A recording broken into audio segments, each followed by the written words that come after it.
Political ഇസ്ലാം പരാമർശത്തിൽ P ജയരാജനെ തല്ലി മുൻ LDF കൺവീനർ EP ജയരാജൻ. തീവ്രവാദ സംഘടനകൾക്ക് കടന്നുവരാൻ കഴിയാത്ത സ്ഥലമാണ് കേരളം.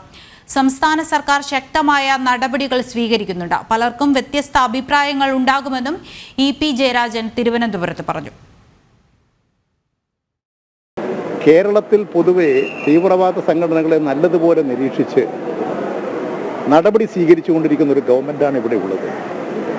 യഥാർത്ഥത്തിൽ ഞാൻ മനസ്സിലാക്കിയത് ഇവിടെ തീവ്രവാദ പ്രവർത്തനം അസാധ്യമാക്കിയിട്ടുണ്ട് എന്നുള്ളതാണ്. അതുകൊണ്ട് തന്നെ ഈ തീവ്രവാദ സംഘടനകൾ അവരുടെ ഒരു ശത്രുവെ പോലെ കാണുന്നതാണ് ഇവിടുത്തെ ഗവൺമെൻറ്റും അതുപോലെ തന്നെ ഇവിടെയുള്ള ഇടതുപക്ഷങ്ങളും. എൻ്റെ ഒരു അനുഭവം അതാണ്. പലർക്കും വ്യത്യസ്തമായ അനുഭവങ്ങളോ കാര്യങ്ങളോ ഉണ്ടായേക്കാം. ആ അനുഭവങ്ങളുടെ അടിസ്ഥാനത്തിൽ അവർ രേഖപ്പെടുത്തുന്നത് അവരുടെ അനുഭവ കാര്യങ്ങളാണ്.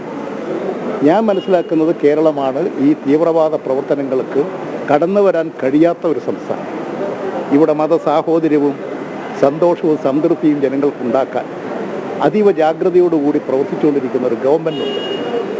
അതുകൊണ്ട് തന്നെ ഇവിടെ എല്ലാ ജനവിഭാഗങ്ങളും ജാതിമത ഭേദം ഇല്ലാതെ എല്ലാവരും ഏകോദര സഹോദരങ്ങളെപ്പോലെ ജീവിക്കുന്നുണ്ട്. ഒരു തീവ്രവാദ പ്രവർത്തനങ്ങളും ഈ കേരളത്തിൽ ഈ ഗവൺമെൻറ് അനുവദിക്കില്ല എന്ന് തന്നെയാണ് ഞാൻ മനസ്സിലാക്കുന്നത്.